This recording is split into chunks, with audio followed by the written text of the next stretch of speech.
दोस्तों, चुनाव के दौरान हमारे नेताओं का भाषा की मर्यादा लांघना कोई नई बात नहीं है। प्रधानमंत्री मोदी अपने भाषणों में मुजरा, मुसलमान, मंगलसूत्र, मटन, न जाने क्या क्या बोल गए लोकसभा चुनाव में। लेकिन दिक्कत पता है कब होती है? दिक्कत तब होती है जब आप ऐसे भाषण देते हैं जिसकी वजह से आपकी विदेश नीति प्रभावित होती है। दोस्तों, आप बीजेपी के चाणक्य अमित शाह आप जानते ही हैं, इन दिनों खूब ताबड़तोड़ रैलियां कर रहे हैं। झारखंड में अमित शाह ने दोस्तों एक चुनावी रैली को संबोधित किया। झारखंड की अभी इलेक्शंस की डेट नहीं आई है, लेकिन वहां पर दौरे शुरू हो गए हैं नेताओं के।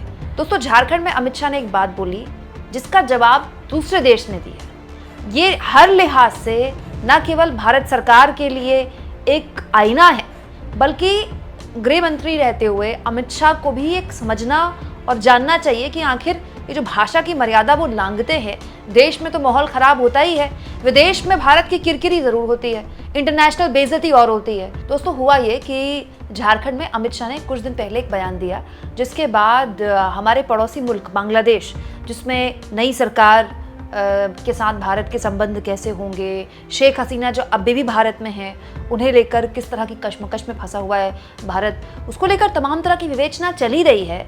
बांग्लादेश ने आपत्ति जाहिर की है इन तमाम विवेचनाओं, उन तमाम चर्चाओं के बीच अमित शाह के एक बयान पर। दोस्तों, आपत्ति नहीं दर्ज की है, बाकायदा सुनाया है। इस तरह के बयान देने से बचिए। दो देशों के संबंधों में इस तरह के बयान देकर आप उसको इफेक्ट कर रहे हैं। हुआ ये दोस्तों, झारखंड में इंडिया गठबंधन की सरकार को निशाने पर लेते हुए अमित शाह ने कहा, हेमंत सोरेन की सरकार ने जन कल्याण की जगह घुसपैठिया कल्याण की योजना अपनाई है। आज पाकुड़ जिले में हिंदुओं और आदिवासियों झारखंड छोड़ो के नारे लगते हैं। आप बोलो ये भूमि हमारे आदिवासियों की है या रोहिंग्या बांग्लादेशी घुसपैठियों की?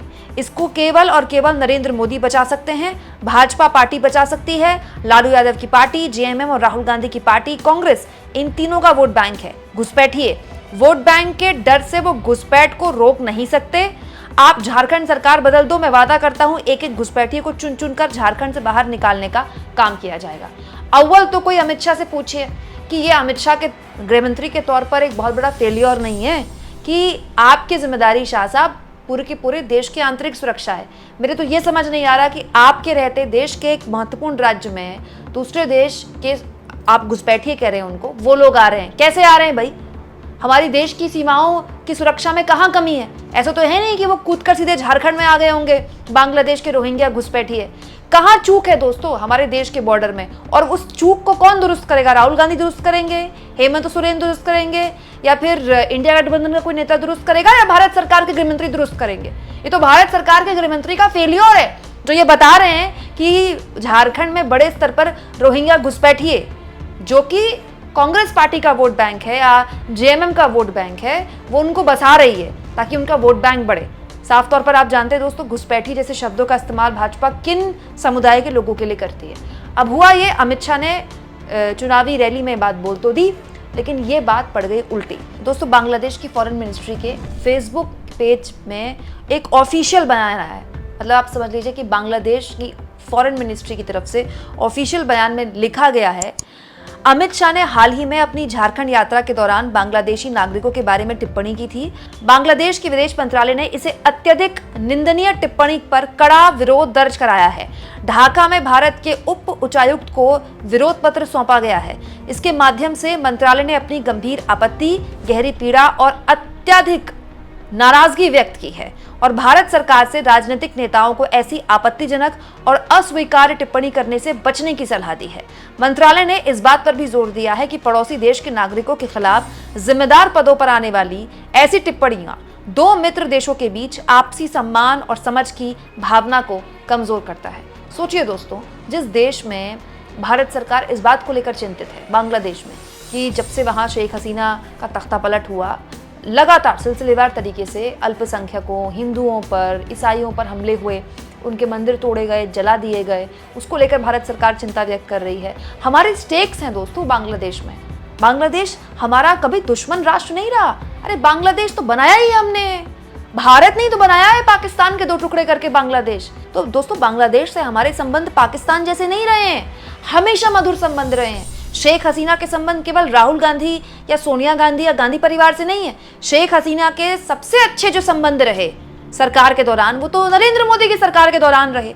नरेंद्र मोदी बांग्लादेश गए शेख हसीना के राष्ट्राध्यक्ष रहते हुए, शेख हसीना भारत आई हैं नरेंद्र मोदी के प्रधानमंत्री रहते हुए, तो उन्होंने कई बार बांग्लादेश और भारत की दोस्ती की कस्में खाई हैं। और दोस्तों, विदेश नीति का यही तकाजा होता है, सरकारें बदल जाती हैं, नेता बदल जाते हैं, लेकिन एक विदेश नीति के तौर पर भारत या फिर कोई भी देश जिस लेवल पर आगे बढ़ रहा है वो चाहता है उसे और मजबूती दी जाए। लेकिन यहाँ देखिए दोस्तों, देश के गृहमंत्री के एक बयान पर बांग्लादेश का फॉरेन मिनिस्ट्री कह रही है कि जिम्मेदार पदों पर बैठे लोगों को इस तरह के बयान नहीं देने चाहिए जिससे दो देशों के आपसी संबंध खराब होते हैं। केवल बांग्लादेश ही नहीं दोस्तों, हाल के सालों में हमारे देश में शायद ही कोई चुनाव गया हो जिसमें पाकिस्तान का जिक्र मोदी या उनकी पार्टी के नेता नहीं करते हैं। इस चुनाव में भी ऐसा ही हुआ है।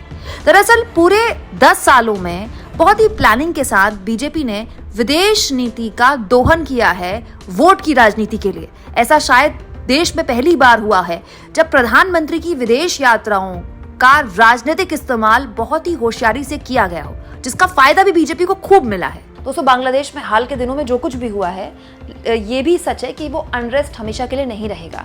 बांग्लादेश कोई पाकिस्तान नहीं है, ना ही बांग्लादेश कोई बनाना रिपब्लिक है। बांग्लादेश में कुछ वक्त में एक स्थिर सरकार आ जाएगी और उसके बाद जाहिर तौर पर हम तो यही उम्मीद करते हैं कि हमारा पड़ोसी मुल्क जो हमेशा से ही हमारा मित्र राष्ट्र रहा, जिसको बनाया हमने, कम से कम उसके साथ तो हमारे दुनिया के साथ जैसे भी रिश्ते हो, लेकिन हमारे रिश्ते हमेशा अच्छे रहे। भारत सरकार का भी यही प्रयास है। तो वो प्रयास खंडित नहीं होता है जब गृहमंत्री इस तरह का बयान देते हैं। अपने पड़ोसी देश के लोगों के लिए आप ऐसी भाषा का इस्तेमाल कर रहे हैं। आप कह रहे हैं कि मैं चुन चुन कर उन लोगों को, उन घुसपैठियों को भेज दूंगा। सोचिए, इस तरह की भाषा अगर कोई दूसरा मुल्क भारतीयों के लिए बोले, दोस्तों, डंकी के रास्ते, मतलब बिना पेपर्स के, गलत तरीके से, अवैध तरीके से बड़े स्तर पर भारत के लोग कनाडा जाते हैं, अमेरिका जाते हैं, वहाँ मुश्किल हालात में काम करते हैं। कोई ड्राइवर बनता है, कोई सफाई का काम करता है, एक एक कमरे में 15-15, 20-20 लोग रहते हैं। वो बेचारे फिर घर पैसा भेजते हैं।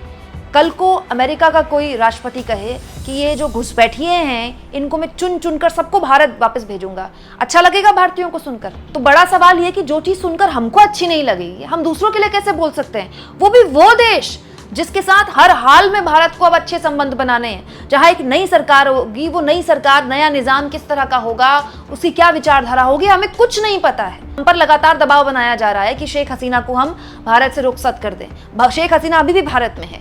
इतने नाजुक हालात में जब भारत और बांग्लादेश के संबंध हर लिहाज से भारत सरकार के लिए प्राथमिकता है, भारत सरकार के इतने इंपॉर्टेंट मंत्रालय संभालने वाले मंत्री क्या कह रहे हैं? एक बार हमको जिता दीजिए, चुन चुन कर इनको मैं वापस बांग्लादेश भेजूंगा। दोस्तों, जिस तरह से अमित शाह के एक चुनावी बयान की वजह से भारत सरकार की नहीं, भारत एक मुल्क के तौर पर भी उसकी किरकिरी हुई है, इस पर आप क्या सोचते हैं? कमेंट बॉक्स में जरूर लिखें और जितना हो सके चैनल को शेयर करें, सब्सक्राइब करें और थैंक्स फॉर ज्वाइन। ये 2 ऑप्शन है दोस्तों जिसके जरिए आर्थिक तौर पर भी आप चैनल के हाथ मजबूत कर सकते हैं।